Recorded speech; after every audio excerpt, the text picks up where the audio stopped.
Are you a parent wondering if you're doing right by your kids? A therapist seeking real-world applications for working with children and their families? A teacher trying to navigate educating the whole child in today's world? Then this is the podcast for you.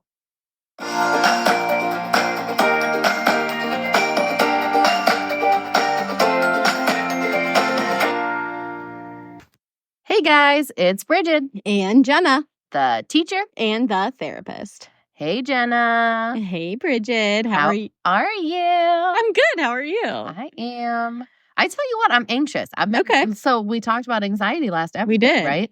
I have been struggling with my anxieties lately. So, Okay. yeah. I appreciate the honest answer, right? Yeah. I could feel it. I'm good, right? You were about to say, I'm good. Sure was. Because that's what everyone says always. But I appreciate you sharing that. Thank you. Just in, our little personal conversation here that no one else is listening to.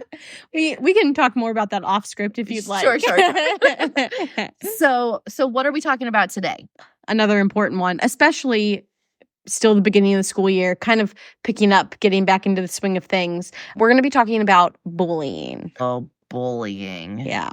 It's a tough one, but it's an important topic to talk about from all angles, I think. Absolutely. It's obviously a huge issue. Both it's in school and now it's online for our kids with devices, So according to a recent study, apparently now I'm into research all of a sudden. Hey, research gal. I've been bringing it in with the trauma episode, the anxiety episode. About 19% of students ages 12 to 18 were bullied in the most recent statistics was 2021 to 2022. And then with 22% of those reporting that it occurred online or over text, not in person. Okay. Which ages 12 to 18, that makes sense, right? Yep. A big portion of that is going to be text and online. And I think a lot of kids experience both or multiple types of bullying. Yeah. Right? They're getting it at school and they're also getting it, social media or whatever. And I think we all know that social media, as adults even, we are nastier. Yes. We are just meaner it's easier. online. It's easier when there's not a face. It's easier to be mean to the internet than it is to be mean to a person. Especially if there's anonymous, names or whatever. Absolutely.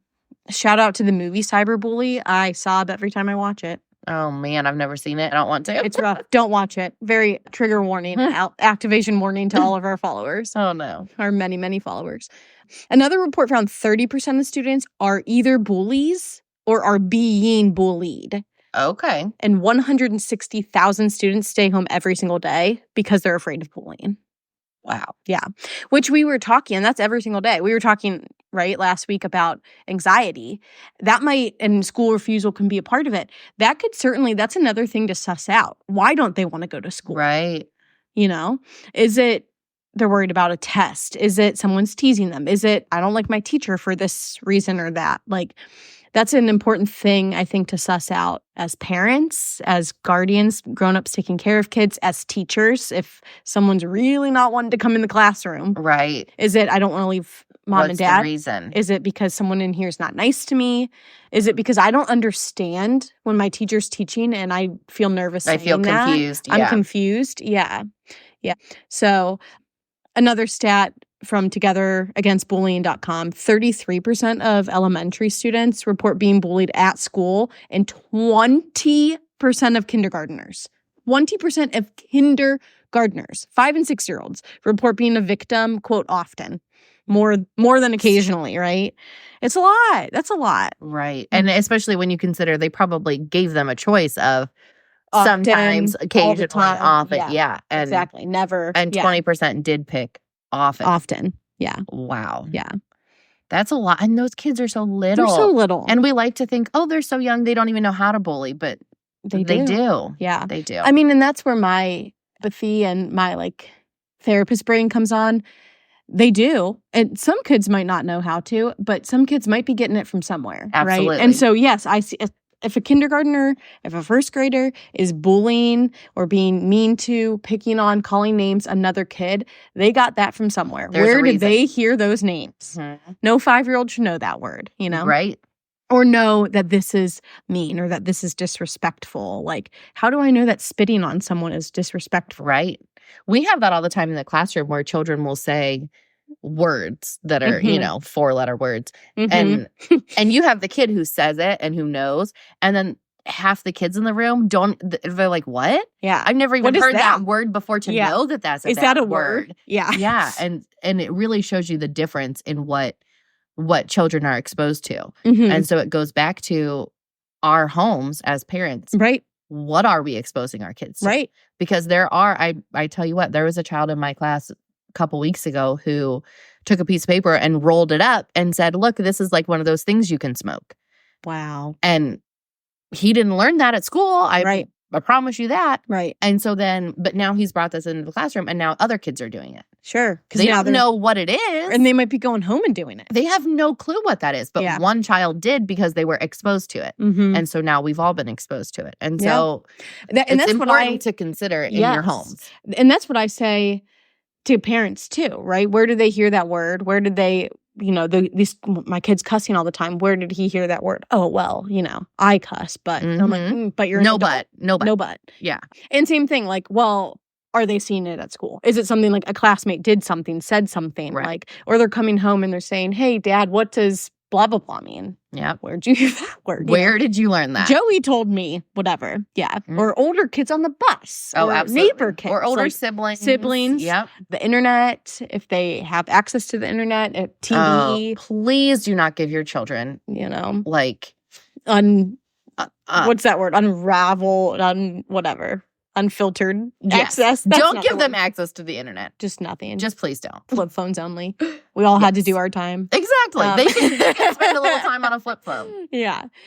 They also made, there was a remark with this research that like with these really young children, the quote victim and the bully roles can sometimes get blurred, which I think, and there's different types of bullying. There's also different, like, I would say levels for lack of a better word. Okay.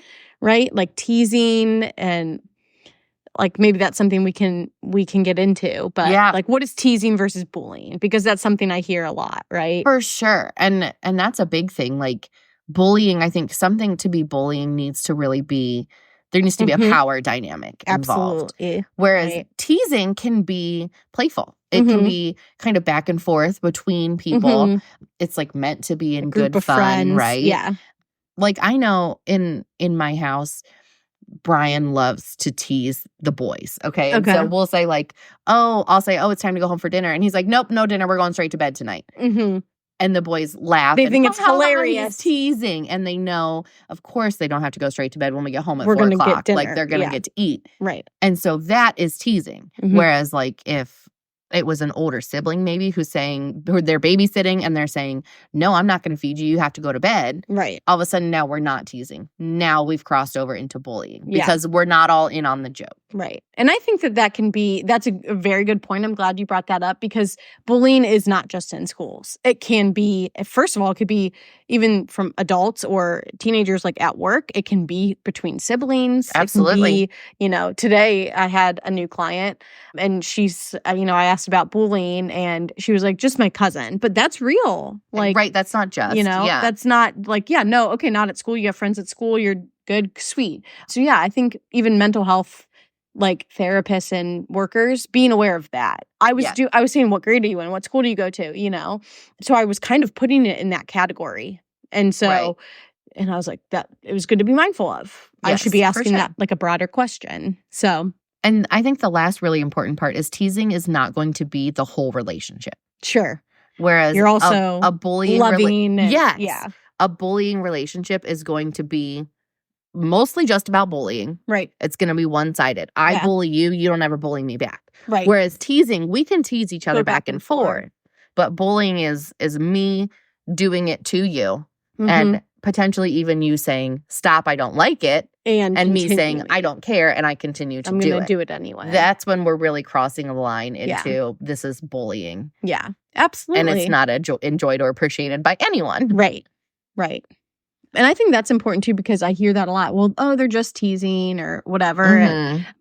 But also it's like I've been in situations where it is teasing and maybe it starts out as teasing or whatever. But maybe I've had a stressful day and I'm not in the mood to be joking around. Or maybe it was funny the first 1 or 2 times you said it, but now it's starting to bother me that you're making fun of my hair. Right. Or whatever. And in a positive, healthy, two-way relationship, whatever, family member or friend, like you should be able to say, hey, like I don't really find that funny anymore, or like, Right. hey, can we stop making those comments? And the other person should be able to say, oh yeah, I'm sorry. Right. It went too far. Sometimes the joke goes too far. Absolutely. And we can work through that. Right? Absolutely. But if it's like, oh, I don't care, she wants me to stop, that's different. Right. Mm-hmm. And that would be regardless of the power dynamic, because like going back to like I talked about my husband kind of teasing the boys. Right. He's a parent. And he clearly is kind of in a position of power over them. Right. But he will tease them, and especially T will say, that's not funny. Mm-hmm. Like when he is not amused by the joke, he'll say, that's not funny. Yeah. And my husband says, you're right. I'm sorry. It wasn't funny. Back off. Yeah, he could, as the parent, say, haha, yes, it is, and continue. Mm-hmm. But the level of respect and no, this is not going to be bullying. It's just supposed to be good-natured. Funny. And if it's not good-natured by everyone, right. If the other person doesn't think it's funny or it's quote-unquote just teasing, right. then it's not. That's all it takes. It's all it one takes person. Is one party to say this isn't teasing and it's not teasing anymore. Yeah. And so that's what bullying is. There's several types, right? So it could be rumors, being the subject of rumors. I hear what Jenna did. And Jenna, in high school, oh my gosh, it was like so-and-so slept with so-and-so. And or being made fun of, being insulted, called names, ugly, fat, like whatever. Certainly it could be physical. Yes. Hitting, punching, being shoved, pushed, which is on the lower end. The stats I saw, again, were ages 12 to 18. That's all I could find. But like being the subject of rumors and being made fun of, called names, those were like 13 and 12%, versus like pushed, shoved, spit on, that was 5%. Threatened with harm was 3%, which any percent of that is a lot, of saying I'm going to stab you, I'm going to hurt you, I'm going to beat you up outside the school, right. 4% said purposeful exclusion, which I think is one that gets missed a lot. Yeah. Oh, are you sure? Are you sure? I hear that all the time. Well, maybe they didn't see you. Maybe they didn't. Maybe they didn't. Maybe your invitation got lost in the mail. We are so inclined to excuse that exclusion. Yeah. That's painful, right? And something that, somebody, they said in a training, and it was actually referencing something else, but I think that it's relevant, is like, this is the biggest thing that has happened to this person, right? Absolutely. We can't compare. They were actually comparing like loss type of thing. Like her wedding got canceled because of COVID versus like her mom died of COVID. And it's like, for that girl, that may have been the worst thing that's happened. To that, being excluded from a party may be the worst thing that 16-year-old girl has been through. That's a big one in our classrooms. Oh, really? From such Even a young age, we, almost every classroom I've ever been in, there's a rule of we just don't talk about parties. Oh, sure. Because it's always, it's so-and-so invited so-and-so and not so-and-so and whatever. Yep. And that, I swear to you, is the first thing they pull out when they're mad. Well, you can't come to my birthday party. And that literally, that's what it is. It's purposefully excluding, leaving them out. Yeah. Even from such a young age. Yeah. You can't play with us. That's instantly what they go to. Well, you can't come to the party. You don't get to be part of the group. And you might say like, okay, they're all 5. How is there a power dynamic?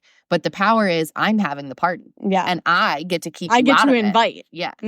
So it's not necessarily like a position of power. It can be anything like I have the party, or I'm having the friends, or I have the phone that can send the pictures that you took, or whatever. Sharing intimate details, photos, videos. Like, we've heard that. I think that's become much more like talked about, I guess. For sure. Right? Of like, it's, first of all, what you put on the internet is there forever. Like, you have to be mindful of who you're sending what to and why. And that does not at all ever mean that it is okay that those are sent to other people or posted or whatever. And now they can make fake ones too. Right. AI stuff. Yeah. They can put your face on someone else's You don't even need to send the picture. They can make it. Yeah. Yeah. And just to humiliate you, to embarrass you, like the same point. So let's talk about some myths. Myths about bullying. What bullying does not mean, okay? Here's my favorite myth that I specifically remember a grown adult man saying to me as a child. Okay. Because he would like pull my hair as a joke. And he would say, do you know what it means when a boy pulls your hair? And I was like, no, because I'm like 7. It hurts. Right. I'm like, it means nothing. He goes, no, it means he likes you. Nope, it does not. Hard no. No. Absolutely. And I know this person is like still a part of my life today. He never meant anything by that. Yeah. He was not a creep. He was just. He was teasing you. Or trying to, right? And saying, but on a deeper level, right. Because no, that does, if I don't like it, then that means it's not because, you cannot do that because you like me. Right. That's not how you show liking someone. Exactly. And that's on the deeper level. I don't want that 7-year-old girl to grow up and think, well, when he hurts me, that means he likes me. Mm-hmm. Or if they pull my hair and then they say, oh, I love you. No. That's not love. And that's not what we want to teach love children. Doesn't hurt. Never Liking hurts. someone doesn't mean you cause them physical, emotional, mental harm. Pain. Yeah, absolutely. Yeah, that one gets under my skin. Absolutely. Another one, oh, he's just teasing you. Just ignore it. Ignore it. Mm-hmm. No. I hear ignore it a lot. No. Right? He's not teasing because you don't like it. Mm-hmm. And you don't have to ignore it because you don't like it. Yeah. You are allowed to stand up for yourself. You should stand up for yourself. Yep. And I always say, I say this about a lot of situations, but with clients, I'm like, tell someone until they listen. Yep. Tell the teacher. If they say, oh, just ignore it, tell the guidance counselor. If they say, oh, it's probably just teasing, tell your grown-ups at home. Get grown-ups at home. Call the principal if you need to. Like, you keep telling someone until someone believes you. There's somebody helps you. There is no reason that a child, or frankly anyone, is being made to feel less than and should just have to put up with that. Put up with it, yeah. Absolutely not. You do not put up with that. You do not have to put up with that. Please don't put up with it. Yeah, don't do it, kids. You don't ignore it. You do something about it. Absolutely. And if you can't do something about it, you find someone to help you do something about it. Get someone who can. Absolutely. Yeah. This one, this is one I've heard. Yeah. Take the high road. Oh, just be nice. Be the better person. You should still invite them to your party. Just be the bigger person. Yep. Just invite them to your birthday party even though they didn't invite you to theirs. Nope. Just, kill them with kindness. No. I'm going to kill them. No. Period. No. Because what they did is not okay. Yeah, it's not okay. Yeah. That's it. We don't want to tit for tat, whatever. But that doesn't mean, if they hurt my feelings, that doesn't mean that I have to be friends with them anymore. That doesn't mean that I have to invite them to my house because, quote, I know what it's like to be excluded. Yeah, I do. And I don't want that person at my house. That's the person who treated you poorly. Yeah. You don't need to put yourself in that situation. Absolutely. And this goes way beyond kids. This goes to adults and adult relationships. Mm-hmm. You do not have to take the high road. You can be polite. You can be cordial. You can be forgiving. You also don't have to be. That doesn't mean that you have to expose yourself to that. Yeah. That doesn't mean you have to invite that into your home. Mm-hmm. If someone is causing you pain, physically, emotionally, whatever, you don't have to just take the high road and put up with it and keep putting yourself in that situation. Yeah, absolutely. You don't have to. Eliminate the situation. Eliminate yourself. Like, take yourself out of the situation. Yes. Don't eliminate anyone or anything. They're like, well, they said. Remove yourself from our lawyers made us clarify that. Please do not eliminate yourself or anybody else. Take yourself out of the situation. Get out of the relationship. Yep. Move. Stop inviting them over. Yep. Whatever. And I think the big one that gets to me about this is we all say, but it's family. I feel like that's the biggest one as adults. We're like, but that's your mom, but that's your brother. Yeah. No. If that is someone who is has harmed or is harming you, you are allowed to protect yourself. I hear that a lot with like no contact. If people have gone no or low contact with family members specifically, but anybody, then like, that's your whoever. Well, yeah. And that's not how moms should act. Right. That's not how brothers should treat. That is my mom, and she still treats me like that. Right. Isn't that sad? Isn't that sad? Not, but you should go back. No. Because you know what I never hear? Well, that's your daughter. Right. I never hear that. I hear, well, that's your parent. No. It's not, well, why don't your kids talk to you? Right. Not, oh, that's so sad. Your kids don't call. You should talk to your mom. Why don't you call your mom? No. Yeah. That's not how it works. Phones work both ways. I mean, this is what we just said about like, you don't have to ignore it. You don't have to put up with it. Yeah. And our kids need to see us exemplify that. Yeah. In order to have the strength to do that for themselves. Absolutely. Yeah. Also, I love you, Mom. Yeah. Shout out to Jenna's mom. She is great. It's just an example. What do you have any other myths?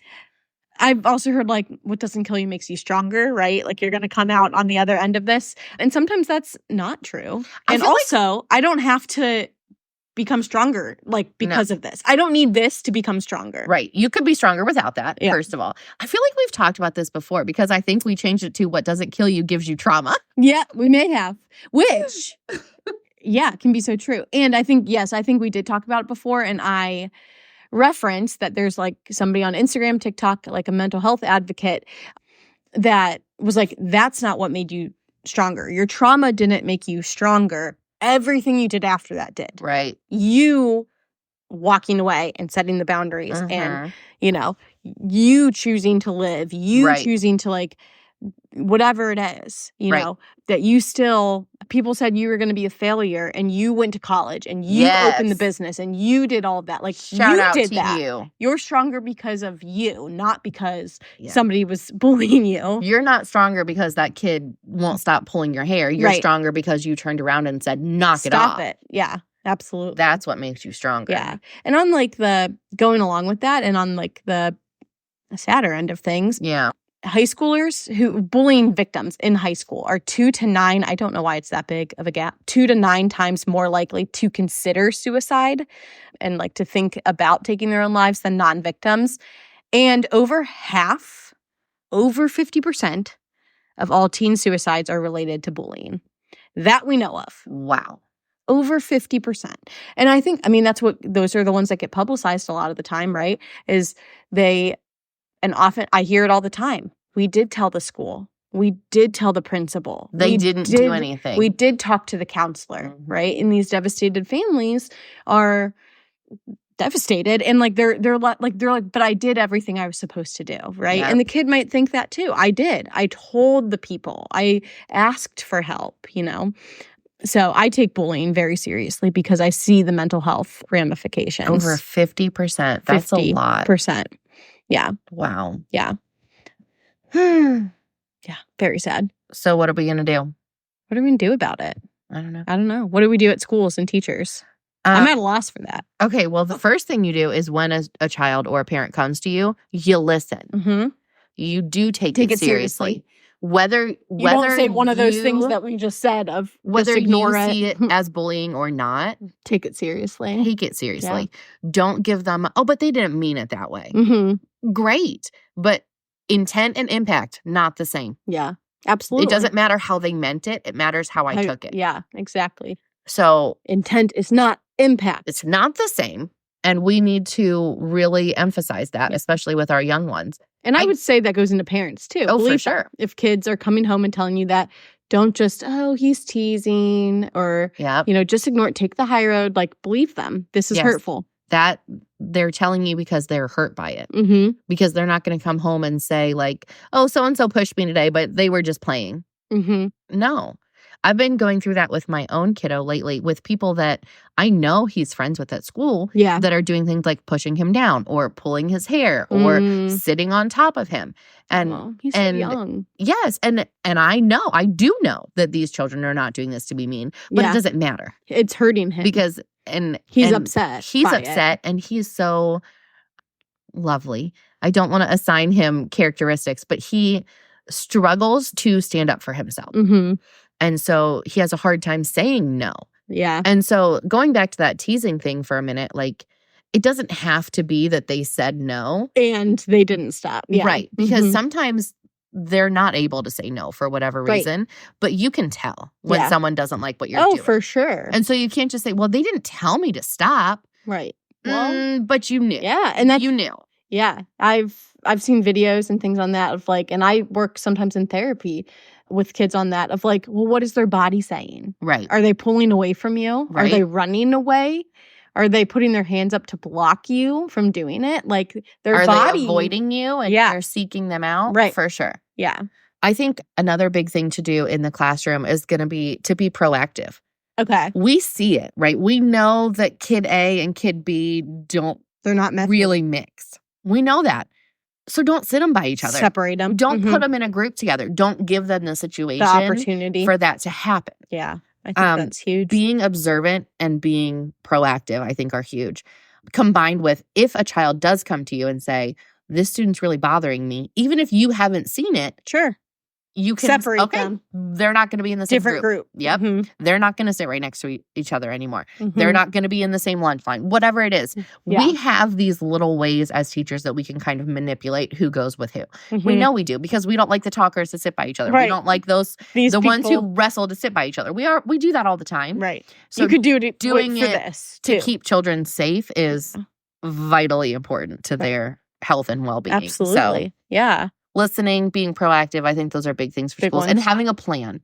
What are you going to do if a kid comes to you? What is our plan if there is bullying in the classroom? Because a lot of times you hear, oh, we're a zero tolerance school. What does that mean? Cool. So what do you do about it? Yeah. Does that mean nobody bullies? Like they hear that and kids are like, okay, never mind.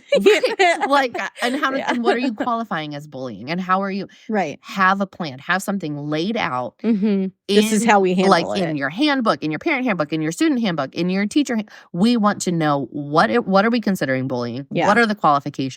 What are we going to do about it? We need a plan, because you can't just say, oh, we're zero tolerance. Cool. Then anytime, for what? Right. Zero tolerance for sticking your tongue out at a kid. Right. Or zero tolerance for physically throwing a kid up a wall. Right. Because both of those can be bullying. But when are we being zero tolerance? We all kind of, there are limits, murky. Right? Yeah. So we need it to be as black and white as possible. And I think that's helpful too, where it's like, it's helpful for the kid and for the parents potentially of the bully, because it's laid out. Yep. This is not acceptable. Yep. Just like you have to follow this dress code, just like this is the rules of the classroom. You have to turn your homework in on time. And if you don't, 10% is taken up, whatever it is, it's laid out. So when that happens, like you've been told that's a rule and here's the consequence. Absolutely. Yeah. And especially as you get to those older middle school, high school kids that I know oftentimes are signing either a student handbook or student contract or something, whatever it is, a student conduct, internet use policy, whatever. Right. They're signing all these things anyway. Put it in there. Put that in there. Yeah. Give them a bullying contract that says, I will not do this. If I do, these are the consequences. Yeah. So that they know from day one. And they can't say, well, I didn't know. Or this isn't allowed. That's way too harsh of a punishment. No, it was told to you from day one that was a punishment. And so that's what it is. So having that laid out. Because I think those like excuses or those myths can come from the bully themselves. Well, I was just teasing. And that doesn't make it okay. That's not an excuse for it. So, and I think like the internet agreement thing that even goes into parents monitor phone and internet usage. Please monitor it. Please put parental blocks on it, age appropriately. If your kid doesn't need access to the internet, don't give it to them. You can have like the little kid iPads with the apps for games and stuff. They don't need to be on the internet. I promise you, your child does not need access to the internet after like 10 p.m. Oh, after you go to bed, there is no reason your child needs to be on. Nothing good is happening on the internet for a teenager or young adult, even adults, right? And so, monitor those things and ask your child specifically. Ask them about their day. Ask them about their social media usage. Be specific, not just how was school today? Good, fine. Yep. Those are the answers you're going to get when they're younger. Who did you play with today? Who did you sit with at lunch? Who did you sit with at lunch? Nobody? Oh, that's a problem. Yep. Yep. There was a time in my life, had somebody asked me that, I would have said in the bathroom stall. Right. No one asked, but that's where I was, Who'd you sit with at lunch? Who did you play with? What did you do at recess? Yes. Was it sit in the corner by myself? Right. Who did you sit with at lunch and what did you do at recess are going to be very big indicators if there's a problem with your child. Yes, absolutely. And being specific with your child helps obviously with other things. If you're saying like, oh, hey, what are you learning in math? And that might open the door to like, actually, I'm really struggling with math or with that teacher, even if it's not a peer.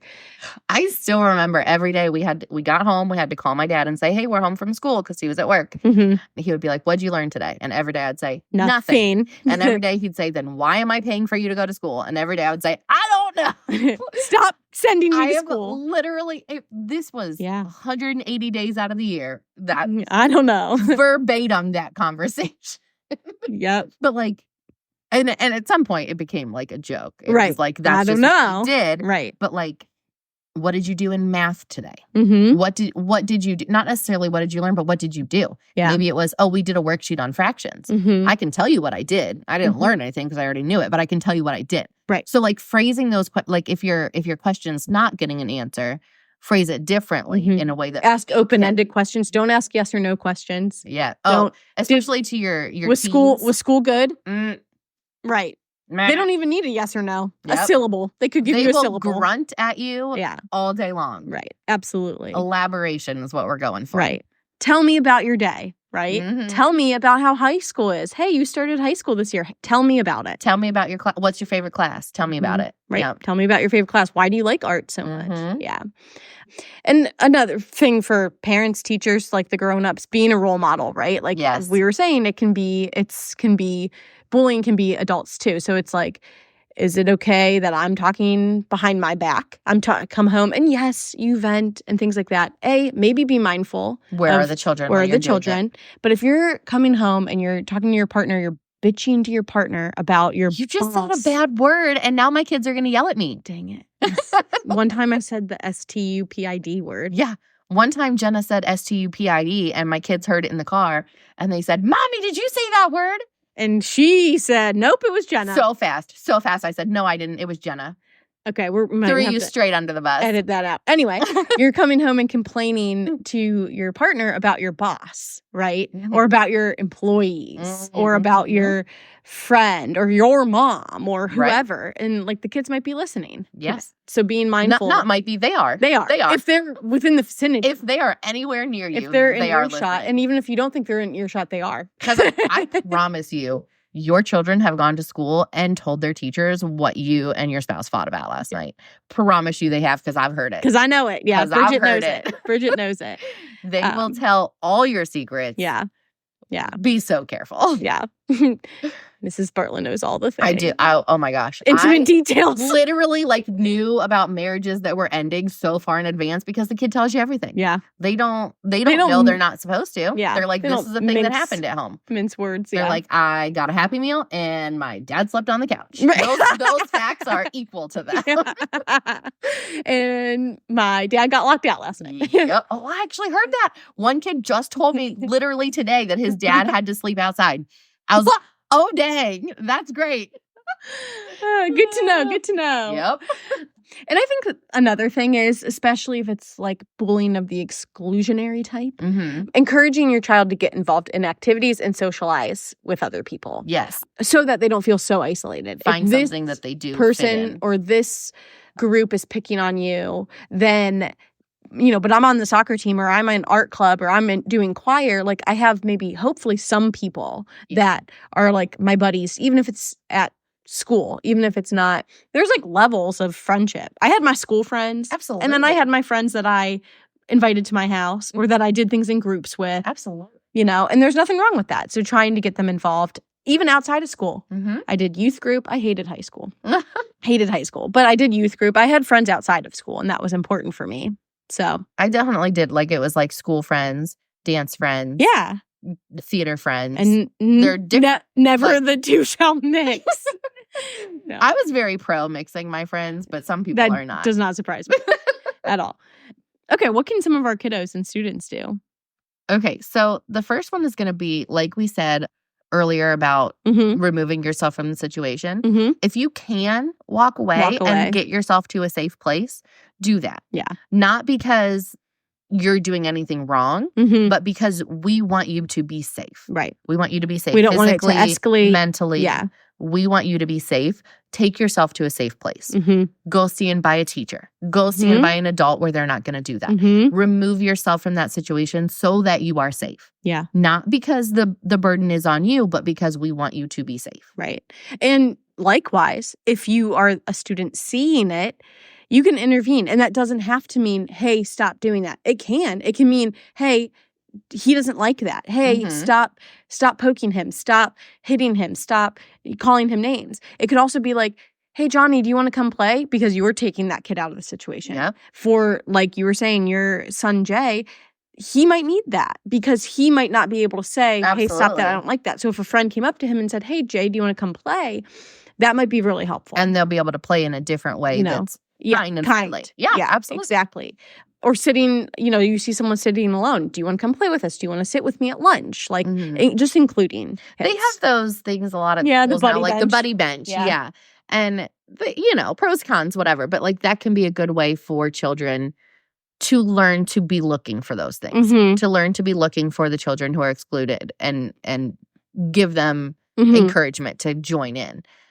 Yeah, because as a child, sometimes you don't want to necessarily stand up to that bully. Yeah. Because you don't want them to bully you. They might be a bully. Yeah. You don't want that. Right. But you can say to the victim child, hey, do you want to come be with me? Yeah. And you can offer them a safe place without actually standing up to the bully.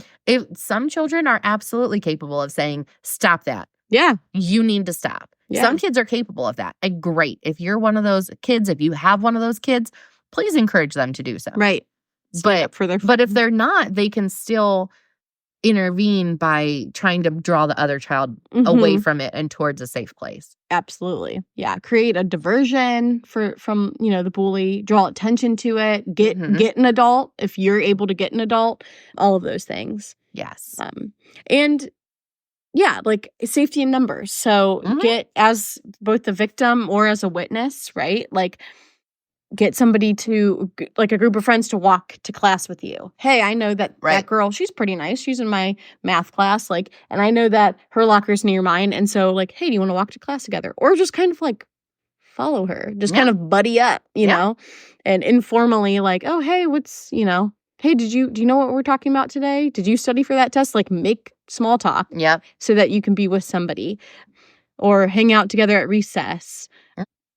And then those other tips, tell a grown-up, tell somebody until they hear you. Keep telling them. Tell them. Recess monitor, tell the counselor, tell your grown-ups at home, tell a teacher, tell another teacher. I work a lot with kids on identifying one safe adult in school and one safe adult outside of school. So it doesn't have to be so many kids tell me this. My third grade teacher, my teacher from last year. So many. It's not the teacher they have right now, but they know I can go to the teacher I had 2 years ago. She is my safe person. So many students tell me that.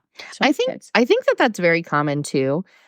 Just with kids in general. For some reason, when they move on, but they like look back. I mean, when I walk, they forget what they when the kids I had last year walk past me, I am like a celebrity. Okay, this is Barbara. Like from across the campus. Yeah. I literally never feel more popular than when I walk down a hallway of students that I've had before.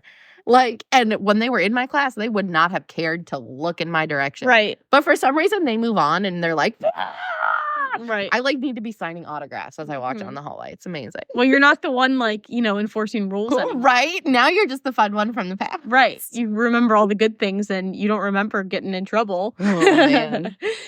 I didn't think another tip that I've heard that some of my friends have told me that they're kind of implementing with their kids is if someone's picking on them, whatever, it's like the ask them, tell them, make them policy. Oh, okay. So, if someone's bothering you, you can say, can you please stop that? Okay. Sure. Nicely asked. Yep. Then they're going to say it again and you're going to say, no, you need to stop. Tell them to stop. Like, you need to stop. And then make them. Okay, now listen. This does not mean tell your child to like beat the SHIT out of their friend. But make them by maybe getting an adult. Make them by maybe, like we said, removing yourself from the situation. Yeah. Whatever it is, make them in a way that works for your child. Right. Typically, I would say it's probably going to be getting an adult for help, getting hopefully, a grown-up for help. Yeah. But ask them first. Sure, be polite about it. Give them a chance to fix it. Because if it is your friend, then saying, will you please stop is probably going to work. Should be enough, yeah. Yep. Absolutely. Because if they are truly your friend, you're going to say that and they're going to go, oh my gosh. I'm so sorry. And they're going to be embarrassed and they're going to be like, I didn't mean it. And, typical. If they don't stop, then maybe you were too gentle the first time. So we bring out the stop. You need to stop. There is no question about it. Like, you must do this. And then, get someone who can help you and make them listen to you. When I worked with the Head Start program and early Head Start program, that they taught them, it was multilingual classroom. So they taught them, I don't like that, or no me gusta. And like kids, no me gusta. Very powerful about it. But I was like, this is great. You are teaching 2 and 3-year-olds, I don't like that. Mm-hmm. You know? And I've even with kids even younger than that, like as the adult, you can say he doesn't like that. Yep. See how, and that's going back to the body language. I will point that out. Do you see how, do you see his eyes right now? Mm-hmm. Do you see how he's looking away from you or he's walking away? He doesn't want to play with you right now. He's hiding his face. Yeah. He doesn't like that, you know? Absolutely. So, okay.